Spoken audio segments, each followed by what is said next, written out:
कहते हैं सोमवार के दिन की अष्टमी पढ़ने पर, कौन से दिन? सोमवार के दिन कौन सी तिथि? जम के बोलो, अष्टमी। सोमवार के दिन अगर अष्टमी तिथि पड़े और उस दिन अगर 5 बेलपत्र भगवान शिव को समर्पित कर दी जाए तो व्यक्ति जो सोचकर, जिस कामना से, जिस मनवांछित फल के लिए बेलपत्र चढ़ाता है, उसकी वो कामना मात्र 3 महीने में पूरी हो जाती है। मात्र 3 महीने। एक बात बहुत सुंदर है, ध्यान रखिएगा थोड़ा सा। कभी अगर मौका लगे, सोमवार की अष्टमी पड़ जाए, क्या पड़ जाए सोमवार की? जम के बोलो जरा, अष्टमी। या तो सोमवार की अष्टमी पड़ जाए, या हर महीने शिवरात्रि आती है, हर महीने आती है, या तो सोमवार की अष्टमी पड़ जाए या फिर सोमवार की शिवरात्रि पड़ जाए, हर महीने आती है। प्रयास करना कहीं से देसी गाय का दूध मिल जाए, थोड़ा सा दूध देसी गाय का मिल जाए, थोड़ा सा दूध देसी गाय का, थोड़ा सा दूध अगर प्राप्त हो जाए, बेलपत्री के पत्ते से दूध कटोरी में लेकर, मात्र बेलपत्री के पत्रे से एक एक बूंद, अगर दूध आप एक बूंद अगर ज्यादा ना मिला हो, 1 चम्मच भी अगर आपको दूध देसी गाय का मिल गया हो, और सोमवार की अष्टमी पड़ जाए या सोमवार की, जम के बोलो, शिवरात्रि पड़ जाए, उसमें केवल अगर देसी गाय का दूध मिल जाए, जर्सी गाय का नहीं हो, देसी गाय का अगर दूध मिल जाए, बेलपत्री के पत्ते से, तुम्हारे घर के अंदर अगर शिवलिंग है या मंदिर में शिवलिंग है या तुम्हारे नजदीक में कोई शिवलिंग है, उस पर बूंद बूंद, एक एक बूंद अगर शिवलिंग पर दूध समर्पित कर रहे हो, श्री शिवाय नमस्तुभ्यम, नमः शिवाय, या षडाक्षर मंत्र ओम नमः शिवाय, या 33 अक्षर का मंत्र महामृत्युंजय मंत्र, इसका स्मरण कर कर शिव जी पर देसी गाय का दूध समर्पित कर कर इस बेलपत्री को अशोक सुंदरी वाली जगह पर अगर आप समर्पित कर देते हैं, फिर आप जिस भी चीज के लिए अप्लाई करें, मेरा देवाधिदेव महादेव आपका हाथ पकड़कर खींचकर आगे बढ़ा ही दे। मेहनत करना,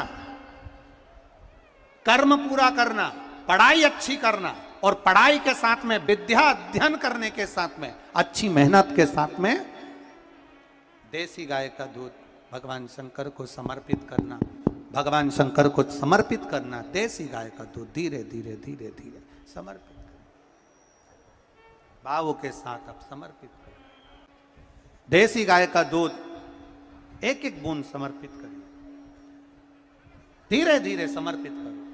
और देसी गाय का दूध जब धीरे धीरे समर्पित करें, बड़े रास्ते से, आनंद से धीरे धीरे जब आप समर्पित करेंगे, बेलपत्री वही दूध में सनी हुई बेलपत्र अशोक सुंदरी वाली जगह पर, उस समय पर डंडी का भाग शिवलिंग की ओर नहीं होना चाहिए, उस समय पर डंडी का भाग जहाँ से पानी बहकर जाता है अशोक सुंदरी की ओर से, वहाँ पर होना चाहिए।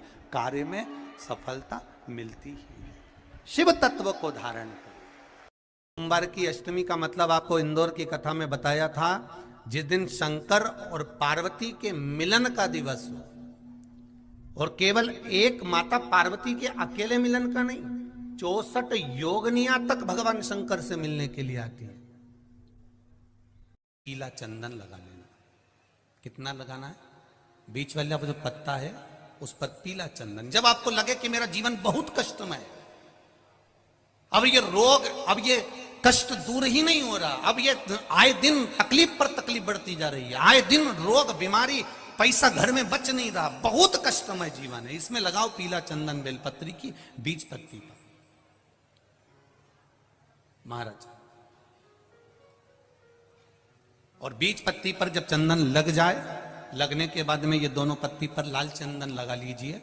इन दोनों पत्ती के बीच में जो डंडी का भाग होता है, आपको कहा था, आपको स्मरण में होगा शायद, हमने जब बेलपत्री की महत्वता बताई थी तो उस बेलपत्री की महत्वता में कहा था ब्रह्मा विष्णु महेश ये 3 हैं, बोला था। बीच में ये बड़ी पत्ती से लेकर जो 2 पत्तियां होती हैं, इनके बीच में जो जगह बचती है, इसमें मां पार्वती के 64 योगनियां, मां पार्वती अपनी पूर्ण सिद्धि के साथ में जितनी भी देवी के स्वरूप हैं, वो माता 64 योगनियां देवी के स्वरूप में यहां पर विराजमान होती हैं। 2 पत्ती के नीचे से जो डंडी होती है नीचे तक, ये पूरी डंडी में 33 कोटि देवी देवताओं विराजमान होते हैं इस पूरी डंडी के अंदर। तो ये बीच वाली पत्ती है, ये जो बीच वाली पत्ती का जो भाग होता है, इस पत्ती के भाग में शहद का प्रयोग कर कर, यहां पीला चंदन, लाल चंदन, लाल चंदन, शहद का प्रयोग कर कर, इसी तरह से पकड़कर ये बेलपत्री की जो डंडी है वो अशोक सुंदरी पर जब आप समर्पित करें तो जहां से जल बहता है उस ओर पर इस पत्ती को चढ़ाकर केवल आपके हृदय की बात कहकर देव अधिदेव महादेव से कोई भी शिव जी का मंत्र, पंचाक्षर, नमः शिवाय, षडाक्षर, ओम नमः शिवाय, श्री शिवाय नमस्तुभ्यम, या महामृत्युंजय मंत्र, जो शिव का मंत्र हो आपके पास में, उसको बोलते हुए देवाधिदेव महादेव को धीरे धीरे जल की धार चढ़ाना प्रारंभ करो। जल की धार जब पूर्ण होने लगे, उसमें थोड़ा जल बचे, तब अशोक सुंदरी पर जो तुमने बेलपत्र चढ़ाई है वहां उस जलधार को चढ़ा। ये प्रयोग आपको केवल सोमवार की अष्टमी पढ़ने पर ही करना है। कौन से दिन करेंगे? जम के बोलिए जरा। सोमवार की अष्टमी पढ़ने पर यह प्रयोग करें और जल चढ़ाकर बाबा से विनती कर कर उसी बेलपत्र को वापस उठाकर कहीं जलाशय में या किसी पेड़ के नीचे विसर्जन कर दें और 1 लोटा जल वहां भी चढ़ा दें। बस निवेदन कर कर आ जाइए, मेरा बाबा 3 माह के अंदर हाथ जरूर पकड़ेगा और आपको दलदल से बाहर निकाल देगा। बात और आपसे कहेंगे, उतारिएगा। जिसके शरीर में सफेद चमड़ी पड़ने लगती है, चर्म रोग हो जाता है, या चेहरे पर आंख के पास में पूरा कालापन आ जाता है, उसको हमेशा याद रखना है, लाल चंदन का लेपन पीपल के पत्ते पर करिए। काय पर करना है? पीपल के पत्ते पर लाल चंदन का लेपन करिए। लेपन कर कर सोमवार की अष्टमी के दिन उसको लेपन कर कर वापिस निकाल कर शंकर भगवान पर उसका धीरे धीरे त्रिपुंड बनाकर लेपन करना प्रारंभ करिए। जब आप त्रिपुंड बनाकर लेपन करना प्रारंभ करें, उसके बाद उस चंदन को जो सोमवार की अष्टमी है तब निकाल कर लिया है और निकाल कर लाकर उसको डब्बी में रख लें। उस चंदन का प्रयोग चर्म रोग के स्थान पर थोड़ी थोड़ी मात्रा में करना प्रारंभ करें पानी के साथ मिलाकर, परंतु उस चंदन को केवल 6 से 7 दिन में प्रयोग करिएगा, ज्यादा नहीं। धीरे धीरे चमड़ी, परंतु उसको सोमवार की अष्टमी के दिन सिद्ध कर कर बनाना है। उसको सोमवार की अष्टमी के दिन चढ़ाना है श्री शिवाय नमस्तुभ्यम या ओम नमः शिवाय या पंचाक्षर मंत्र या महामृत्युंजय मंत्र, जो आपको आता हो, शिव जी का जो नाम आपको याद हो उसको बोलकर चढ़ा दो। उसको लिया, फिर उसको अपने शरीर पर लगाना प्रारंभ करो।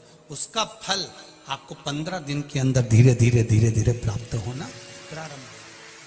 लाल चंदन का प्रयोग शिव जी के लिए अवश्य।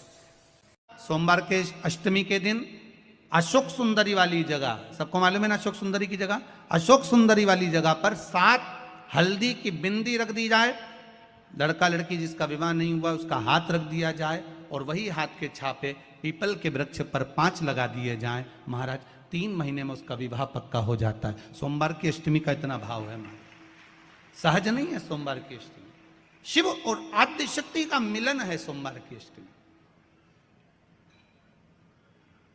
भगवान शंकर और पार्वती का मिलन।